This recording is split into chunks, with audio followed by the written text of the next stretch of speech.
Bismillahirrahmanirrahim. Assalamualaikum warahmatullahi wabarakatuh. Halo guys, kenalin, nama aku Syalwas Kanufi. Di sini aku mau menjelaskan tentang PPh pasal 4 ayat 2. PPh pasal 4 ayat 2 itu apa sih? PPh pasal 4 ayat 2 adalah pajak yang dikenakan oleh wajib pajak badan maupun wajib pajak pribadi atas beberapa jenis penghasilan yang mereka dapatkan, dan pemotongan pajaknya bersifat final.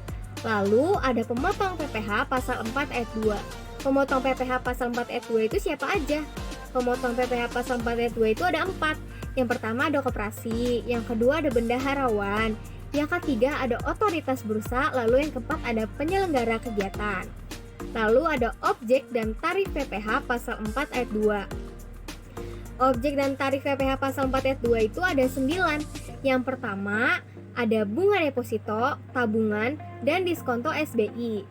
Bunga deposito, tabungan, dan diskonto SBI itu dibagi lagi menjadi 2. Yang pertama 20% dari jumlah bruto, lalu yang kedua ada 20% dari jumlah bruto atau tarif P3B. Lalu yang kedua ada transaksi saham di Bursa Efek. Dibagi lagi menjadi 2. Yang pertama ada 0,1% dari transaksi, yang kedua ada 0,1% dari nilai transaksi ditambah dengan 0,5% dari nilai pasar saham pada saat penawaran umum perdana. Lalu yang ketiga ada bunga atau diskonto obligasi yang diperdagangkan di Bursa Efek. Dibagi lagi nih menjadi 7. Yang pertama ada bunga obligasi dengan kupon. Dibagi juga menjadi 2. Yang pertama ada 15% dari jumlah bruto sesuai dengan masa kepemilikan obligasi.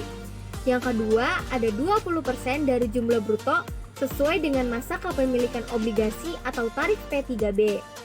Lalu yang kedua ada diskonto obligasi dengan kupon.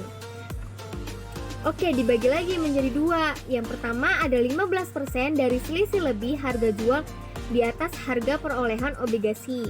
Yang kedua ada 20% dari selisih lebih harga jual di atas harga perolehan obligasi. Lalu yang ketiga ada diskonto obligasi tanpa bunga. Dibagi juga menjadi 2. Yang pertama ada 15% dari selisih lebih harga jual di atas harga perolehan obligasi. Yang kedua ada 20% dari selisih lebih harga jual di atas harga perolehan obligasi. Lalu ada lagi yang namanya bunga atau diskonto dari obligasi yang diterima atau diperoleh wajib pajak reksadana yang terdaftar pada BPPM dan lembaga keuangan. Lalu ada lagi 0% dari jumlah bruto bunga atau selisih lebih harga jual atau nilai nominal di atas harga perolehan obligasi. Lalu ada 5% dari jumlah bruto sesuai atau selisih lebih harga jual atau nilai nominal di atas harga perolehan obligasi. Lalu yang terakhir ada 15% dari jumlah bunga atau selisih lebih harga jual atau nilai nominal di atas harga perolehan obligasi. Lalu selanjutnya yang keempat yaitu ada hadiah. Hadiah juga punya dasar hukum.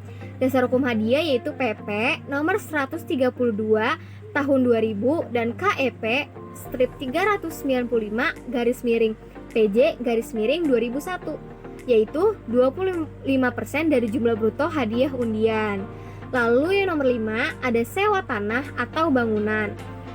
Dia juga punya dasar hukum loh. Dasar hukumnya itu PP nomor 34 tahun 2017, yaitu 10% dari jumlah bruto. Yang keenam ada penghasilan dari pengalihan tanah atau bangunan. Dasar hukumnya PP nomor 34 tahun 2016.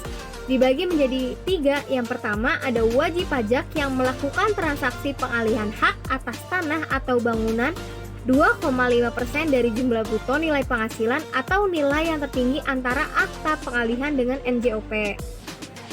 Lalu ada penghasilan hak atas rumah sederhana dan rumah susun sederhana yang dilakukan oleh wajib pajak yang usaha pokoknya melakukan pengalihan hak atas tanah atau bangunan 1% dari jumlah bruto nilai pengalihan atau nilai yang tertinggi antara akta pengalihan dan NJOP. Lalu yang ketiga ada pengalihan hak atas tanah atau bangunan kepada pemerintah. Lalu ada BUMN yang mendapat penugasan khusus pada pemerintah atau BUMD yang mendapat penugasan khusus dari kepala daerah. sebagaimana dimaksud dalam undang-undang yang mengatur mengenai pengadaan tanah bagi pembangunan untuk kepentingan umum 0% dari jumlah bruto nilai pengalihan atau nilai yang tertinggi antara akta pengalihan dengan NJOP. Lalu yang ketujuh ada penghasilan usaha jasa konstruksi. Pengalihan usaha jasa konstruksi dibagi lagi nih menjadi 3. Yang pertama ada jasa pelaksana konstruksi yang dilakukan oleh penyedia jasa yang memiliki kualifikasi usaha kecil, yaitu sebesar 2% dari penghasilan bruto. Yang kedua ada jasa pelaksana konstruksi yang dilakukan oleh penyedia jasa yang tidak memiliki kualifikasi usaha, yaitu sebesar 4% dari penghasilan bruto. Lalu yang ketiga ada jasa pelaksana konstruksi yang dilakukan oleh penyedia jasa selain penyedia jasa sebagaimana dimaksud dalam huruf A dan huruf D atau yang memiliki kualifikasi menengah dan besar, yaitu sebesar 3% dari penghasilan bruto. Lalu 2% dari penghasilan bruto, lalu 4% dari penghasilan bruto, lalu ada 6% dari penghasilan bruto. Yang kedelapan ada bunga simpanan yang dibayarkan oleh koperasi kepada anggota koperasi orang pribadi, yaitu dibagi 2. Yang pertama ada bunga simpanan sampai dengan 240.000 per bulan atau 0% dari jumlah penghasilan. Lalu yang kedua ada bunga simpanan di atas 240.000 per bulan atau sebesar 10% dari jumlah penghasilan. Lalu yang ke-9 ada wajib pajak yang memiliki peredaran bruto atau omset sampai dengan 4,8 miliar dalam 1 tahun. Dasar hukumnya PP nomor 23 tahun 2018 0,5% dari peredaran bruto atau omset.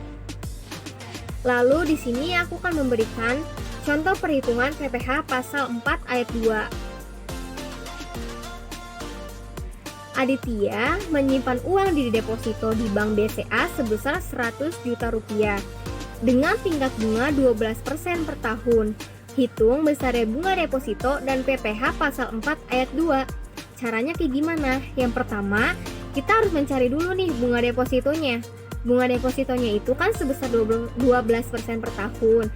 Berarti 12% dikali 100 juta dibagi 12 sama dengan 1 juta. Lalu ada PPh pasal 4 ayat 2 yaitu sama dengan 20% dikali 1 juta. 1 jutanya dapat dari mana? 1 jutanya dapat dari bunga deposito yang tadi kita udah cari, sama dengan 200.000. Oke, segitu aja yang bisa aku jelasin tentang PPh pasal 4 ayat 2. Jangan lupa di like, comment, share, dan subscribe biar aku lebih semangat lagi ngerjain tugas ya. Dan aku juga lebih semangat lagi ngerjain videonya. Sampai jumpa di tugas-tugas aku selanjutnya. Wassalamualaikum warahmatullahi wabarakatuh.